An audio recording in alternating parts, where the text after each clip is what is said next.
Hey folks, Seiki here. Just want to do a little video to rant, because no one has ever done that before.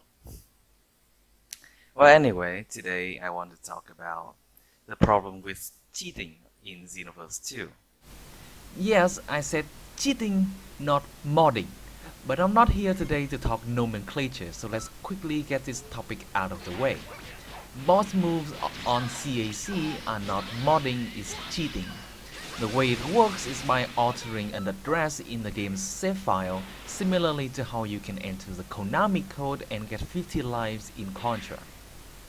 Even if you argue that such code does not exist in the game, I will say that even back in the NES days, there were GameShark and Action Replay devices that can accomplish the same objective.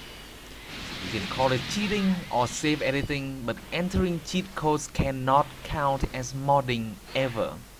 Calling it modding causes uninvited aggression towards modders who make contents that cannot be used online unless with someone who installs the exact same mods in the exact same order. If you try to go in battle with someone who doesn't have the same mods as you both would just get stuck in the loading screen until you quit the game. But today I don't want to focus on the people who instigated the entire modding cheating problem, because while they do indeed possess a lack of understanding in the subject along with an unrelenting, let's say, devotion to not correcting themselves, they're not the sole problem. No. Today I want to focus on Dimps, the developer of the game, the one with all the tools and power to prevent cheating as much as possible but chose not to. You see, it's entirely possible for the existing version of the game, so I'm not talking about any major update that can change the entire coding or whatever like that, to fork CAC and roster characters such as Goku, Vegeta, etc. to do completely different things when using the same skills. To demonstrate this, I made a modified version of everyone's favorite boss skill, Marbling Drop. And I'll be using Kira here as an example of a roster character, giving her the skills that I so eloquently named Fuck You Dimps 2 when I was half asleep working on it at 5 AM. And I'm gonna give my own CAC Seiki the exact same skill. Now, when Kira uses it, it behaves just as you would expect, Marbling Drop, but when my CAC uses it, her health immediately drops down to 1 and she gets frozen in place with no viable way to escape certain doom. And you know how long it took me to make this? 5 minutes! It took a guy with no background in programming and no official developer's tool 5 minutes to make this happen.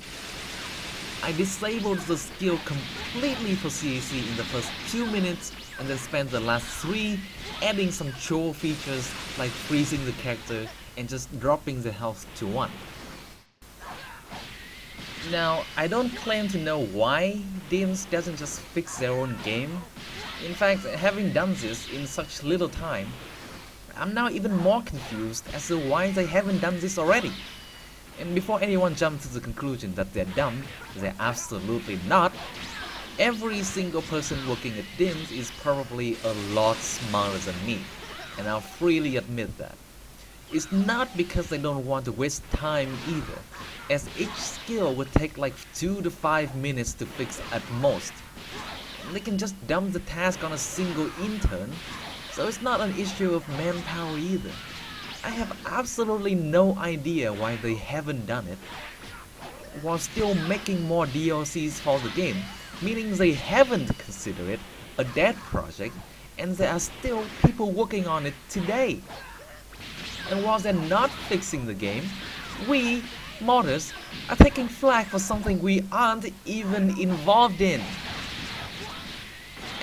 And to be honest, if they would just ask, I would happily fix their game for them.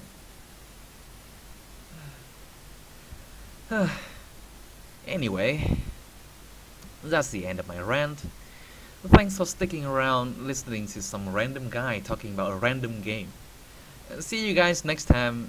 Oh, and like and subscribe. Peace.